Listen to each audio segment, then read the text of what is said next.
नमस्कार साथियों, आप सभी का स्वागत है एजुकेशन लाइन में। साथियों, आज की वीडियो में हम प्रथम मूल्यांकन प्रश्न पत्र कक्षा 9 के लिए सामाजिक विज्ञान का जो है उसके बारे में बात करेंगे। तो साथियों, आपके एग्ज़ाम में जो टेस्ट लगेंगे, आपके प्रथम टेस्ट, वो आपके टोटल 20 नंबर के हैं। तो लास्ट ईयर दोस्तों आपके जो पेपर लगे थे उन्हीं के आधार पे एक सैम्पल पेपर, मॉडल पेपर मैं आपको बताने वाला हूँ कि किस तरह से आपका पेपर आएगा, ताकि आपको आइडिया लग जाए। और मोस्टली दोस्तों इस वीडियो में वो पर्सन इंक्लूड किए गए हैं जो ऑलरेडी आपके आ चुके हैं, तो आप सभी प्रश्नों को अच्छे से देखेंगे। और साथ ही दोस्तों हमने इन सभी प्रश्न पत्रों को यानी कि जो हमने चैप्टर पढ़े हैं वो सारे इनके माध्यम से हैं, कोई भी बाहर से नहीं है। हम एसएसटी फ़िलहाल पढ़ रहे हैं, तो कोई एक आध आपका अलग बाहर भी जाता है तो अब हम देख लेंगे पेपर में जो हमने नहीं पढ़ा है। तो चलिए देर नहीं करते हुए अपन स्टार्ट करते हैं। सैम्पल मॉडल पेपर आपका जो टेस्ट के बेस पे है। तो फ्रांस की जो क्रांति है उसकी शुरुआत कब हुई थी?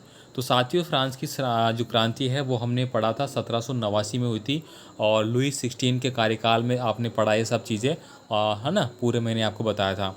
साथियों मैं आपसे रिक्वेस्ट भी करूँगा, आपने अगर चैनल को सब्सक्राइब नहीं कर रखा है तो प्लीज़ दोस्तों चैनल को सब्सक्राइब ज़रूर रखें, वीडियो को लाइक कर दीजिए। बाकी आपका कोई भी कमेंट आप मुझे कमेंट कर सकते हैं। अगला देखिए दोस्तों, इसी प्रकार के पेपर आपके बनेंगे टेस्ट वाले, तो आप इनको एक बार अच्छे से ज़रूर देख लें ताकि आपको पूरा सेट समझ में आ जाए। फ्रांस की जो राजधानी है वो क्या है? तो दोस्तों फ्रांस की जो राजधानी है वो पेरिस थी। फ्रांस की क्रांति किसके शासनकाल में हुई थी? तो अभी अभी मैंने बात की, फ्रांस की जो क्रांति है साथियों वह लुई 16 के कार्यकाल के दौरान हुई, जो कि कब से था?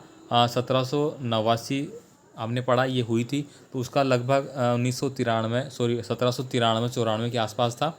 उसके बाद दोस्तों फिर नेपोलियन है वो गद्दी पे बैठा था, ये सब हमने पढ़ा था 1839 के आसपास तक। पालमपुर गांव में मुख्य व्यवसाय कौन से थे? तो दोस्तों पालमपुर गांव में हमने पढ़ा कि जो मुख्य व्यवसाय था उस समय तो वो खेती का था, है ना। आप सीधा सा लगा सकते हैं टीचर, इंजीनियर, डॉक्टर, ये तो हो ही नहीं सकते। पालमपुर गांव में कितने परिवार रहते थे?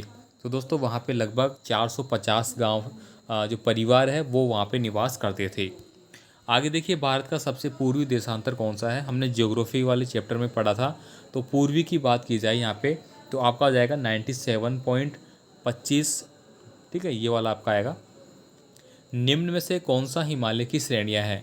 तो साथियों हमने पढ़ा है हिमालय की श्रेणियों के बारे में, इस प्रकार से हमने एक भारत का चित्र बनाया था, इस प्रकार से ये वाला। तो दोस्तों ये वाला जो इलाका है, ये ऊपर वाला इलाका जिसमें कि दोस्तों सियाचिन वगैरह है, काराकोरम है, ठीक है, महान हिमालय, लघु हिमालय, शिवालिक हिमालय, ये सारी हमने पढ़े हैं, ठीक है। तो इस प्रकार से दोस्तों जो भारत का नक्शा का निर्माण है इस प्रकार से, है ना, ये वाला इस प्रकार से, इस प्रकार से। तो यहाँ से आप देखेंगे कि ये पूरा दोस्तों जो श्रृंखलाएँ आपकी जारी है ना।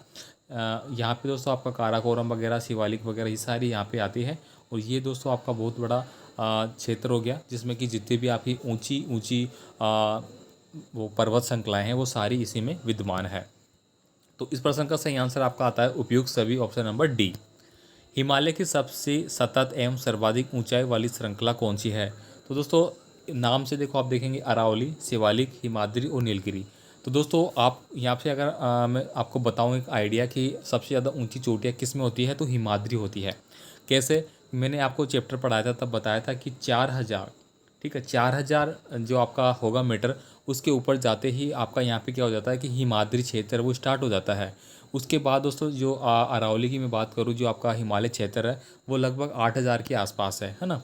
तो यहाँ पे 4000 के ऊपर का जो भी इलाका आएगा वो क्या होगा, एक बर्फ़ वाला इलाका हो जाता है आपका, है ना। भारत में स्थित सबसे ऊंचा पर्वत शिखर कौन सा है?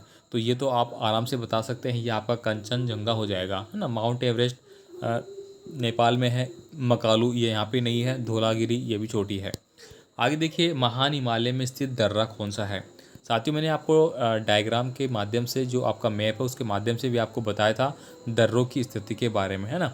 तो महान हिमालय में कौन सा आ जाएगा आपका? नाथुला दर्रा आ जाएगा, ऑप्शन नंबर ए आपका करेक्ट होगा। नेक्स्ट देखिए साथियों, यहाँ पे 11 नंबर का क्वेश्चन है, उत्तरी मैदान के निर्माण में किस नदी का योगदान नहीं है? तो 11 नंबर का जो क्वेश्चन है उसमें आपका ऑप्शन नंबर डी हो जाएगा, गोदावरी। ब्रह्मपुत्र नदी में स्थित एक नदी द्वीप है, वो कौन सा है? तो ब्रह्मपुत्र नदी जो द्वीप दोस्तों, इसमें आपका ऑप्शन नंबर बी हो जाएगा, मांजुली द्वीप। दोस्तों ब्रह्मपुत्र नदी कहाँ पे है? दोस्तों ये मैंने बना दिया, ठीक है, इस प्रकार से। तो यहाँ पे है दोस्तों असम का जो क्षेत्र है वहाँ से दोस्तों ये एंटर करती है अरुणाचल प्रदेश में। इसको वहाँ पे दिहांग सियांग इस प्रकार का नाम देते हैं। उसके बाद दोस्तों इसका नाम ब्रह्मपुत्र पड़ता है और फिर आगे जाके ये आगे निकल जाती है, तो इसका नाम परिवर्तित होता रहता है। और सबसे ज़्यादा दोस्तों जो आपके बाढ़ग्रस्त क्षेत्र है वो आपका ब्रह्मपुत्र नदी का वाला ही होता है, जो कि असम में पड़ता है। यहाँ पे देखिए भारत का सबसे उत्तरी अक्षांश कौन सा है, तो भारत का सबसे उत्तरी अक्षांश ऑप्शन नंबर डी हो जाएगा आपका 37 डिग्री वाला। आगे देखिए कर्क रेखा भारत के किस राज्य से होकर नहीं गुजरती, यहाँ पे नहीं पूछा गया है। तो दोस्तों आपकी जो 6 जो राज्य हैं वहाँ से गुजरती है। ठीक है, मैं एक बार आपको बता देता हूँ।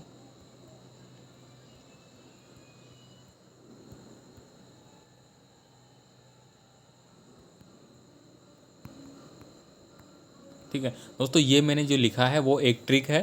ठीक है, तो जब तैयारी करते हैं तो ऐसी ट्रिकें काफ़ी जगह बताई जाती है, तो मैं आपको बता रहा हूँ। राम झा के 6 बंगु मित्र, तो रा से क्या हो जाएगा आपका राजस्थान हो जाएगा। ठीक है, मैं से मध्य प्रदेश हो जाएगा, झा से झारखंड हो जाएगा। ठीक है, 6 से छत्तीसगढ़ हो जाएगा, बै से आपका बंगाल हो जाएगा, पश्चिम बंगाल। ठीक है, गै से गुजरात हो जाएगा, और मी से मिजोरम हो जाएगा, और तय से त्रिपुरा हो जाएगा। लेकिन यहाँ पे ऐसा कोई भी नाम नहीं है, सिक्किम अलग नाम है। ये सारे आ चुके हैं लेकिन ये अलग नाम है, और यहाँ पे यही पूछा गया है। ठीक है, तो इस प्रकार से आप ट्रिक के माध्यम से भी इन सबको पढ़ सकते हैं। निम्न में से कौन सा भारत का एक केंद्र शासित प्रदेश है, तो केंद्र शासित प्रदेश की बात की गई तो यहाँ पे जम्मू कश्मीर आएगा। ठीक है, पहले ये एक अलग शासन था। ठीक है, तो इसको अभी तो फिलहाल अलग कर दिया गया है। ठीक है, आगे देखिए यहाँ पे भारत के केंद्र शासित प्रदेशों की संख्या है वो कितनी है, 8 है। आगे देखिए अरब सागर में स्थित एक द्वीप समूह है, उसका नाम आपको बताना है।